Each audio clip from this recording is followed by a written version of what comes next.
नमस्कार, मैं भावेश पांडे। जैसा कि आप सभी जानते हैं और इस बात को महसूस भी कर रहे हैं कि पूरा देश, पूरा हमारा समाज और आज के समय में शायद इतनी गर्मी हमने कभी नहीं देखी थी और आज हम इस गर्मी को झेल रहे हैं। सबसे पहले मेरी आपसे अपील है कि आप सभी, हम सभी फेसबुक पे, ट्विटर पे, इंस्टाग्राम पे तो पर्यावरण दिवस मना ही रहे हैं। हम व्हाट्सएप स्टेटस लगा रहे हैं, हमें हर जगह ग्रीनरी चाहिए, लेकिन आपको और हमको ये समझना पड़ेगा कि हमें ग्रीनरी और ग्रीन बस्ती बनाने के लिए हमें पेड़ भी लगाने पड़ेंगे, पौधारोपण करना पड़ेगा, वृक्षारोपण करने पड़ेंगे। गांव गांव, शहर शहर में जिसके पास जितनी जगह है, गमले से लेके मैदान तक, जहां संभव हो सके हमें पेड़ लगाने पड़ेंगे।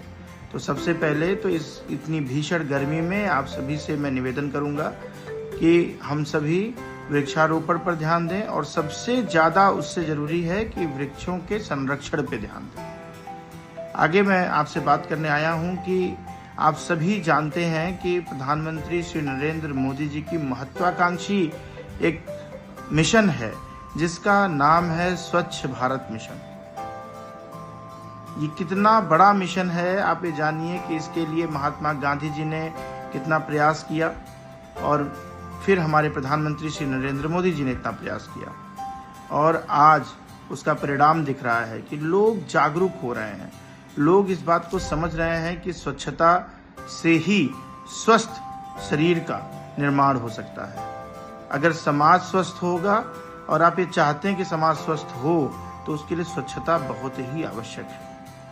स्वच्छ सर्वेक्षण 2024 के अंतर्गत बस्ती नगरपालिका का मुझे ब्रांड एम्बेसडर बनाया गया है स्वच्छता अभियान को लेकर के। इसके लिए मैं सबसे पहले नगरपालिका परिषद बस्ती का बहुत बहुत धन्यवाद देना चाहूँगा कि मुझे जिम्मेदारी मिली है।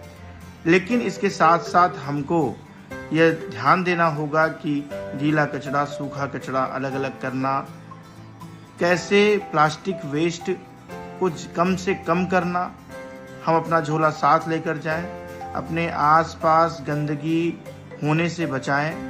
हम अगर कहीं चिप्स का पैकेट खा रहे हैं, चिप्स खा रहे हैं तो उस पैकेट को अपने जेब में रखें, यथा जगह जहां पे सुनिश्चित उसके लिए जगह हो कूड़ेदान में ही डालें। ऐसे तमाम कार्य हमको करने चाहिए। नदियों में सफाई का ध्यान दें, उसमें कुछ भी ना डालें नदियों में। कई बार मैं देखता हूँ कि फूल डालने गए तो फूल के साथ जो पन्नी है वो भी डाल दिए, ना डालें। ऐसी छोटी छोटी चीज़ों का अगर हम लोग ध्यान रखेंगे तो शायद हम अपना एक छोटा सा योगदान स्वच्छ भारत, स्वस्थ उत्तर प्रदेश और सबसे जरूरी स्वच्छ बस्ती और स्वच्छ नगरपालिका परिषद बस्ती और हमारा जो परिवेश है, हमारा घर, उसके आसपास गंदगी कम से कम हो। हम अपने बच्चों को सिखाएं, सब्जी झोला लेकर जाएं, सब्जी लेने जाएं तो झोला लेकर जाएं। ऐसे तमाम कार्य हमको करने हैं। अभी आने वाले समय में हम और भी बहुत सारे तरीकों से और बहुत सारे अभियानों के तहत आप सभी बस्तीवासियों को जोड़ने का प्रयास करेंगे। आप सभी से निवेदन है कि आप सभी इस स्वच्छ भारत अभियान से जुड़ें। आप सभी बस्ती को स्वच्छ बनाने का संकल्प लें। हमारी बस्ती स्वच्छ होगी, हमारी बस्ती सुंदर होगी और हम सभी संकल्प लेंगे तो हमारी बस्ती हरी भरी भी होगी। बहुत बहुत धन्यवाद।